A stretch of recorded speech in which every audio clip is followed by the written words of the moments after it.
Navratri special. मां भवानी ने कैसे किया रक्त बीज का वध। माता दुर्गा के 9 अवतारों में से सबसे विशेष अवतार महाकाली का अवतार माना जाता है। माता काली जब प्रकट होती हैं तो उनका रूप इतना विकराल होता है कि उनसे काल भी डर जाए। जब ब्रह्मांड में राक्षसों और दैत्यों का अत्याचार चरम पर था, तब मां दुर्गा ने महाकाली के रूप में अवतार लिया था। मां दुर्गा ने महाकाली का अवतार राक्षसों का विनाश करने के लिए लिया था। महाकाली एकमात्र ऐसी शक्ति हैं जिनसे स्वयं काल भी डरता है। उनका क्रोध इतना विकराल होता है कि संपूर्ण संसार की शक्तियां भी उनके गुस्से पर काबू नहीं पा सकती। उनके इस क्रोध को रोकने के लिए भगवान शंकर स्वयं उनके चरणों में आकर लेट गए थे। इस संदर्भ में शास्त्रों में एक कथा वर्णित है जो इस प्रकार है। मार्कंडेय पुराण के अनुसार पृथ्वी पर एक असुर हुआ करता था जिसका नाम रक्त बीज था। रक्त बीज ने ब्रह्मा जी की कठोर तपस्या की और उनसे ये वरदान मांगा कि वह अमर हो जाए।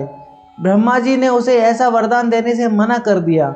उन्होंने कहा, तुम अमर होने के अलावा कोई और वर मांग सकते हो।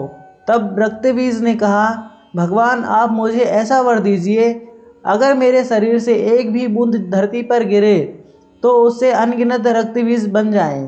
ब्रह्मा जी ने उसे ये वरदान दे दिया। इसके बाद रक्त बीज ने अपनी शक्तियों का दुरुपयोग करना शुरू कर दिया और निर्दोष लोगों पर अत्याचार करने लगा। धीरे धीरे उसने अपना आतंक तीनों लोकों में फैला दिया।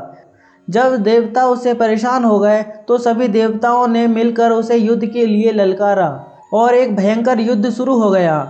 देवताओं ने अपनी पूरी शक्तियों के साथ रक्त बीज का वध करने का प्रयास किया, लेकिन जैसे ही उसके शरीर से एक खून की बूंद धरती पर गिरती, उससे और अनगिनत रक्त बीज उत्पन्न हो जाते। इस कारण देवता भी उसे नहीं हरा पाए। सभी देवताओं ने मिलकर मां दुर्गा की शरण ली और उनसे सहायता मांगी। तब मां दुर्गा ने देवताओं की रक्षा के लिए महाकाली का विकराल रूप धारण किया और वो निकल पड़ी रक्त बीज का वध करने।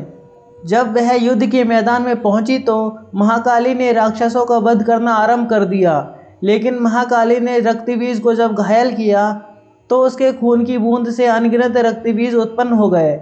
यह देखकर महाकाली और भी भयंकर क्रोधित हो गई। तब माता ने अपना और भी प्रचंड रूप धारण कर लिया और अपनी जीभा बड़ी कर ली।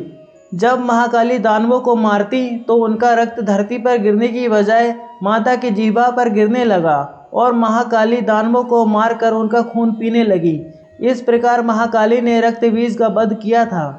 लेकिन तब तक महाकाली का क्रोध इतना प्रबल हो गया था कि उनके सामने बड़े से बड़े देवता भी जाने से डरने लगे। देवता जानते थे कि उन्हें शांत कराना अति आवश्यक है, नहीं तो सारा ब्रह्मांड ही नष्ट हो जाएगा। लेकिन किसी भी देवता में हिम्मत नहीं थी कि उनके समक्ष जा सके। सभी देवता मिलकर भोलेनाथ भगवान की शरण में गए और महाकाली को शांत करने की प्रार्थना करने लगे। भगवान शिव ने विभिन्न तरीकों से महाकाली को शांत करने का प्रयास किया, लेकिन सफल नहीं हो पाए। जब सभी प्रयास विफल हो गए तो भगवान भोलेनाथ उनके मार्ग में लेट गए। जब महाकाली के चरण भगवान शिव पर पड़े तो महाकाली एकदम स्थिर हो गई और उनका क्रोध शांत हो गया।